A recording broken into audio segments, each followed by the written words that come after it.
Hey Leute, ihr wisst ja, dass wir Fans von den ganzen AEPs sind. Deswegen mussten wir uns natürlich unbedingt die Gen 5 holen. Hier ist sie. Und was das Ding auf den Spieltag gebracht hat, das seht ihr jetzt.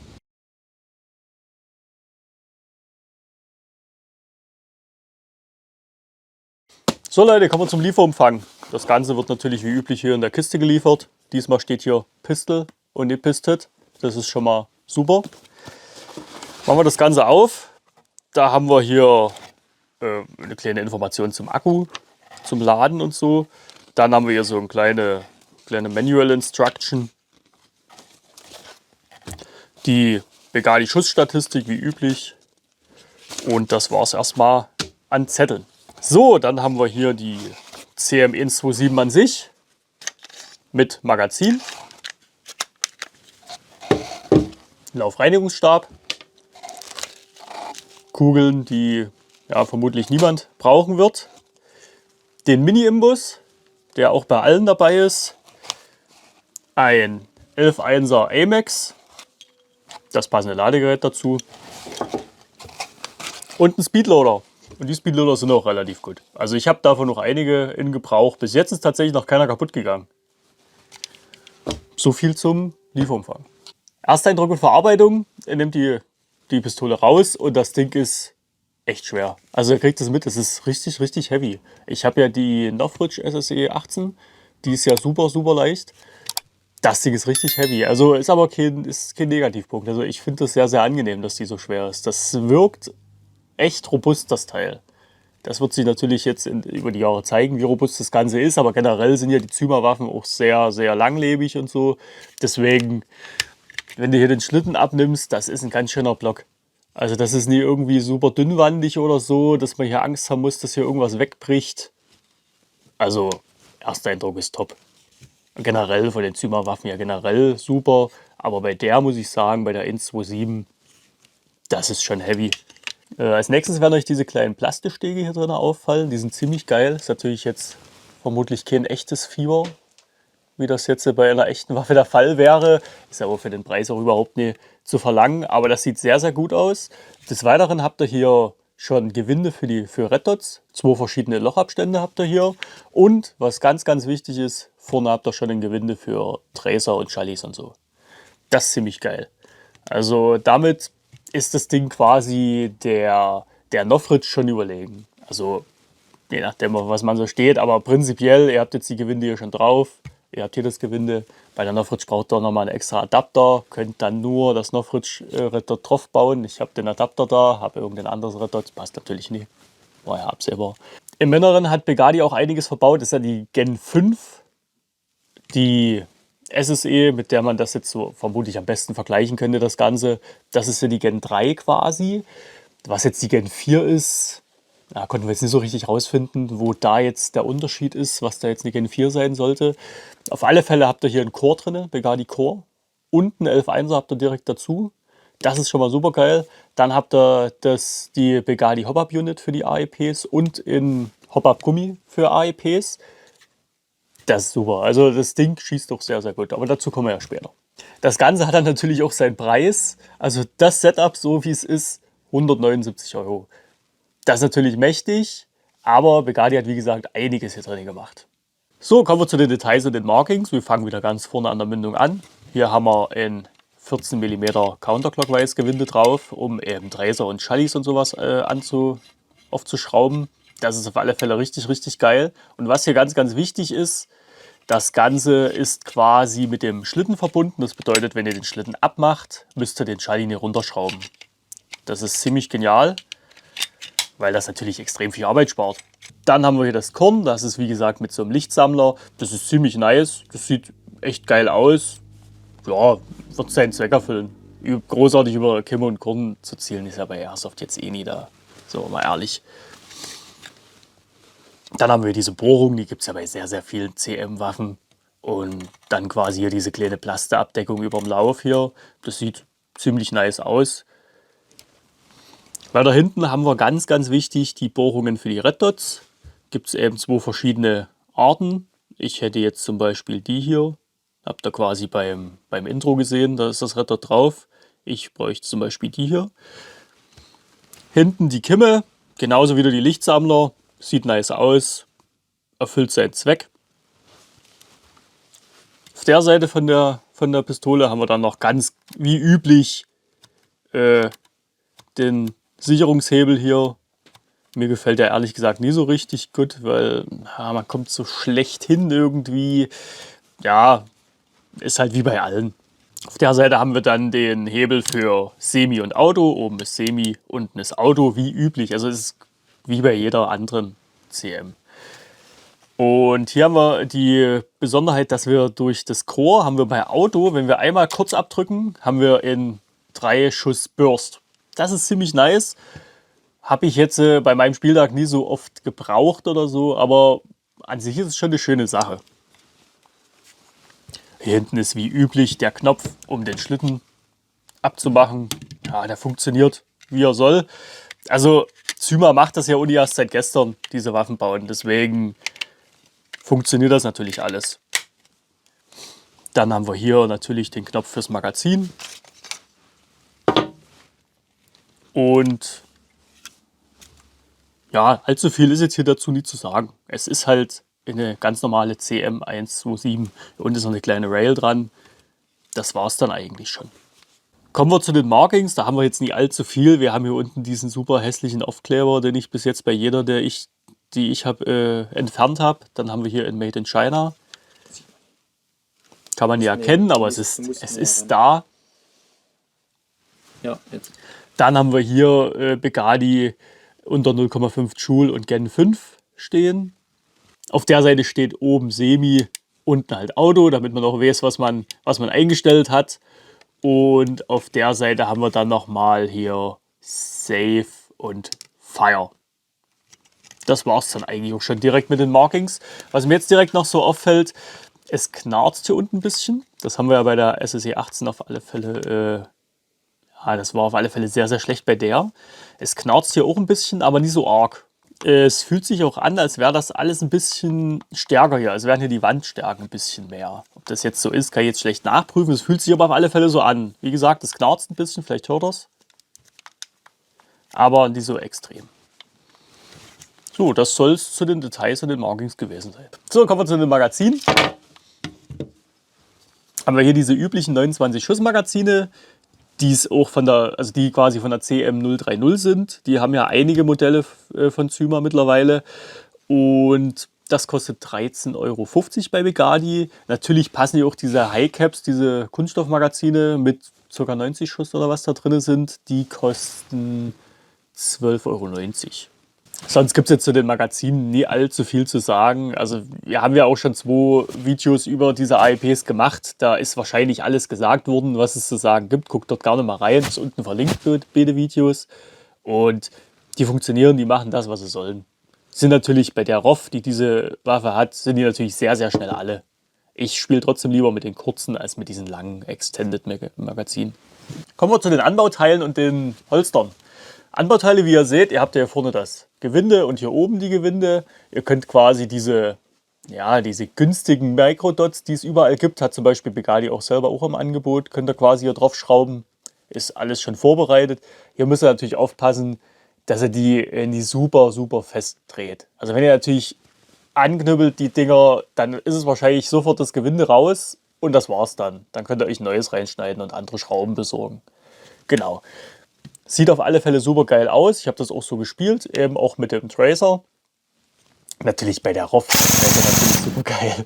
Also die Gegner, die gucken natürlich ganz schön doof. Wenn dort einfach nur und super, super hell und super, super schnell, das kommt wirklich gut. Das kommt wirklich gut. Also das Ganze finde ich auch so, sieht auch sehr, sehr ansprechend aus, das Ganze. Müsst ihr jetzt selber ein Bild machen, wie ihr das spielen wollt. Problem ist natürlich, wenn der Tracer, der ist relativ breit, hat man ja auch schon mal ein Video drüber gemacht, über das Ganze, passt natürlich in kein Holster mehr. Da wir jetzt zu den Holstern kommen, schraubst du zum schnell ab das Ganze. Also das ist jetzt hier das Begadi Multifit Universalholster. Wir blenden das unten mal ein. Hier passt es wirklich super rein.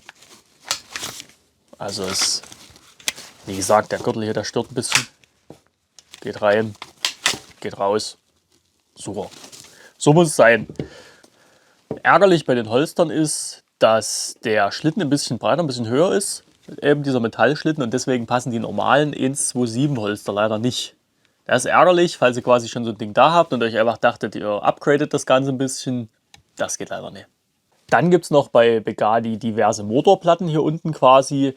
Eben auch welche mit Ösen hinten dran. Das ist natürlich super, wenn ihr so ein Lanyard oder sowas benutzt, weil hier ist jetzt halt nichts. Bei der ganzen Knift hier ist ja überhaupt nichts dran. Da habt ihr dann schon die Öse drin und müssten die irgendwie selber irgendwas reinbohren und hoffen, dass er nichts kaputt macht dabei.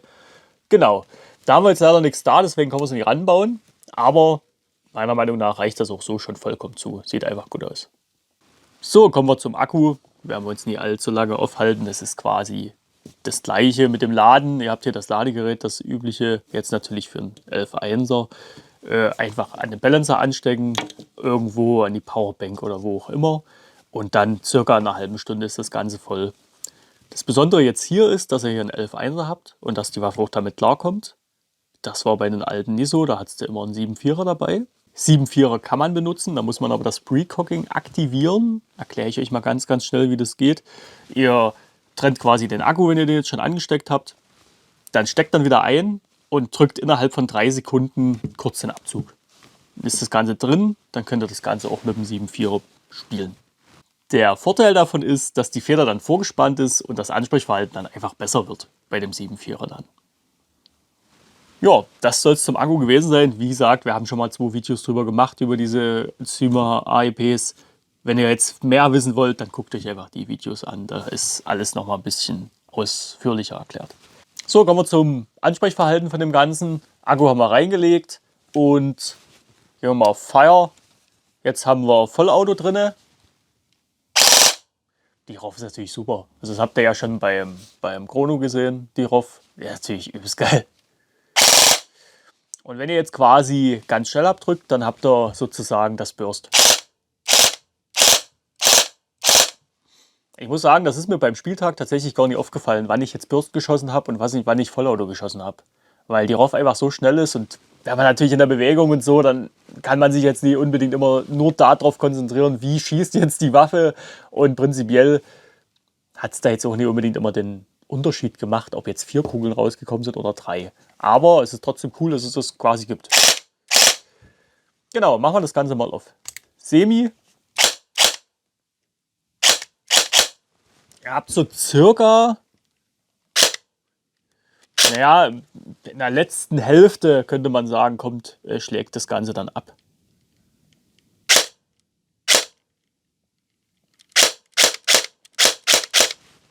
So, ich zeige euch jetzt mal hier, wie man die Feuermodis einstellt. Dadurch, dass wir hier in Core drin haben, können wir sowas umstellen.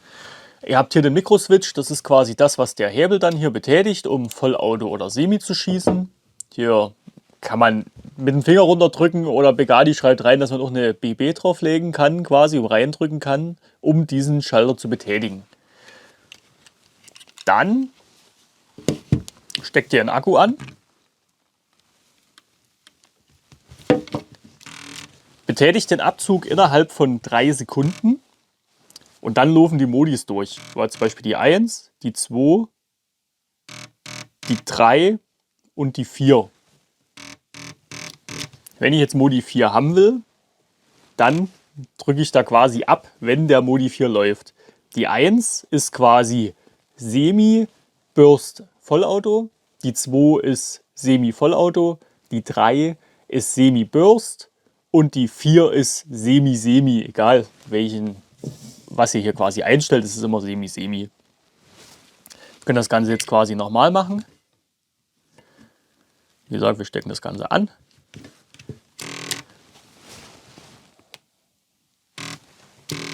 So, das ist jetzt quasi die normale Stufe, wie es auch ankommt, das Ganze, wie wir das jetzt die ganze Zeit gespielt haben. Also quasi Semi, Burst, Vollauto. Wenn ihr das jetzt gemacht habt, dann steckt ihr einfach den Akku wieder ab.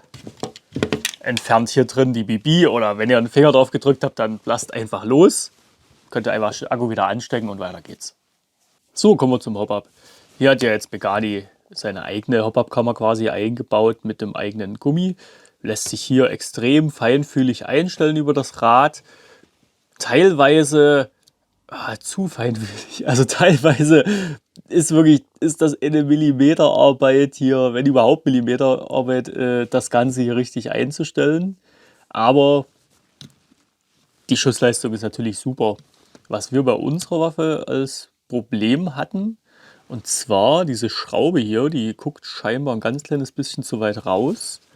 Und dadurch verstellen wir das Hop-Up wieder. Das wird man jetzt nicht sehen, da Tom blendet dann hier mal was ein. Verstellen wir das Hop-Up wieder, indem wir einfach den Schlitten drauf schieben und die Schraube im Inneren des Schlittens quasi kratzt. Dadurch wird das Hop-Up wieder verstellt.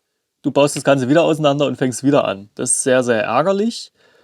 Aber kann man vermutlich einfach dadurch fixen, wenn man hier drinnen einfach sich quasi ein Dremel nimmt und man sieht ja dann relativ eindeutig, wo wegzudremeln ist und so einfach ein bisschen was wegdremelt, dann wird das sillig gefixt sein.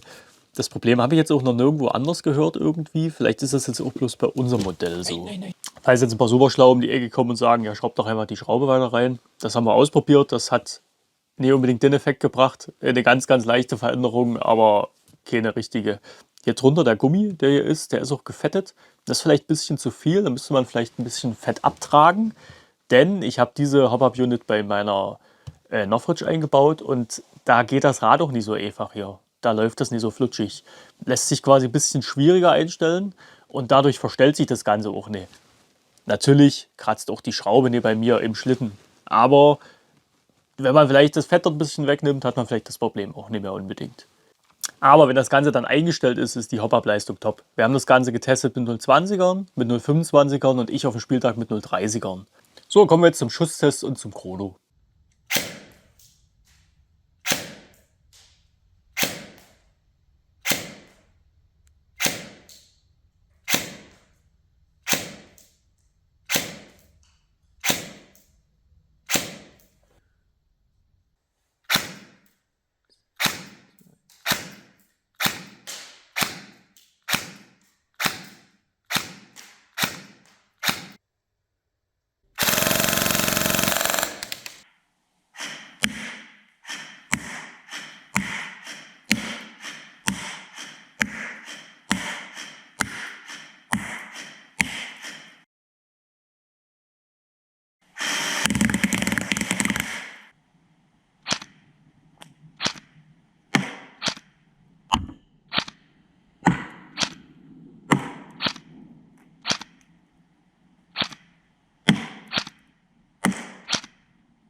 So, Schusstest Chrono habt ihr gesehen.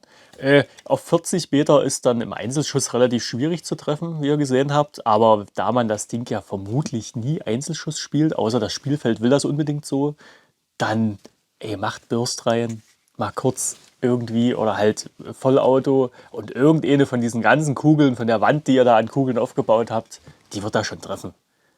Also ja, es ist gut spielbar, das Ding. Und als Backup will man ja eh nie die übelsten Reichweiten erreichen. Dafür hat man ja in der Regel dann die normale, was weiß ich, AR-15 oder was auch immer dabei. Spieltagsfazit. Ich habe diese Waffe in Katzenberg ausprobiert. Das ist ein reines CQB-Spielfeld hier bei uns in Sachsen.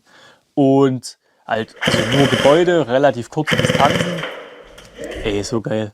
Einfach so geil. Ich habe ja noch Red Dot oben drauf gezimmert und den Tracer. Meine Fresse. Ich habe das nur mit den kurzen Magazinen gespielt, weil die langen habe ich jetzt nicht mehr da. Die habe ich weggegeben. Ich musste sehr, sehr oft nachladen, aber das war scheißegal, weil das Ding einfach super gerannt ist.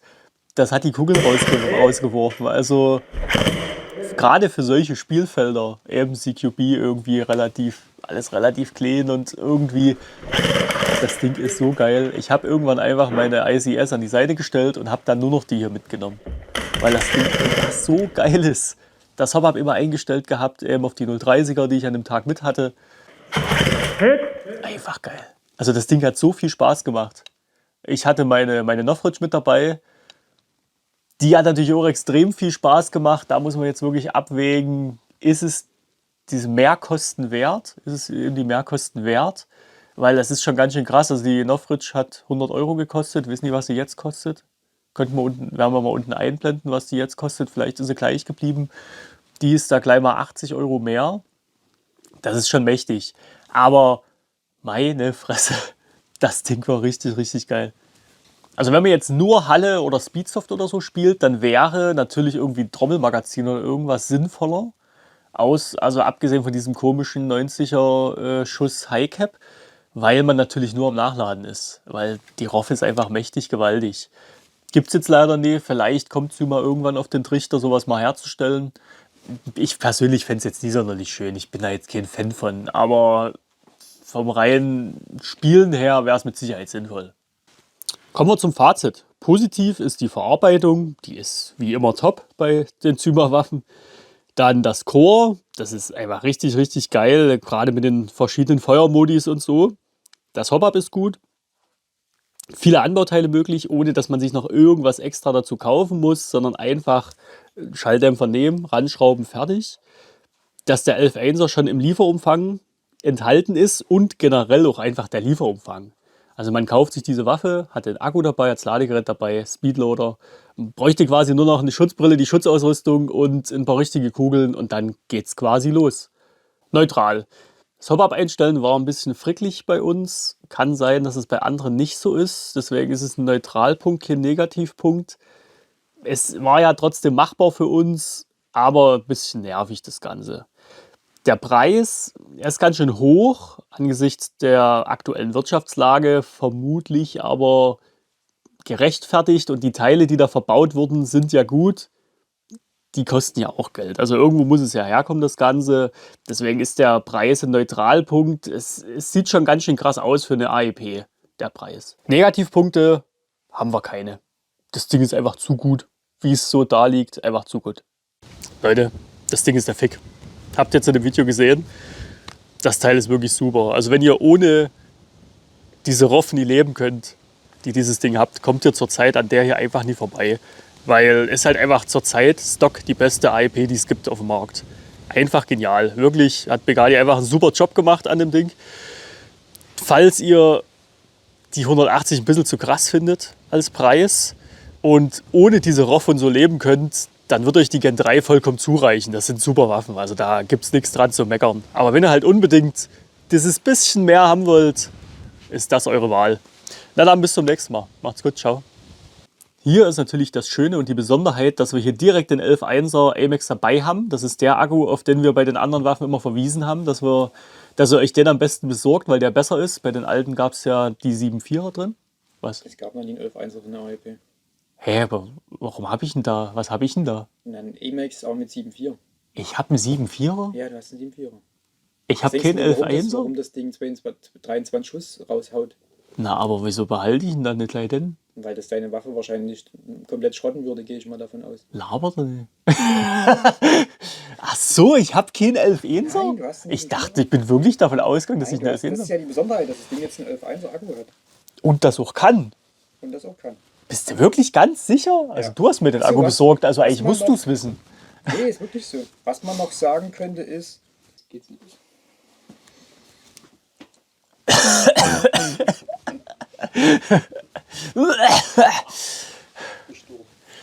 Tot.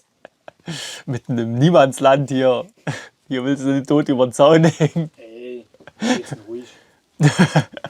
Bei mir ist auch ruhig. Ich kann dir mal ein Bild zeigen, wie ruhig es bei mir ist. Bei mir wollte heute früh hinterm Rathaus ein Helikopter landen.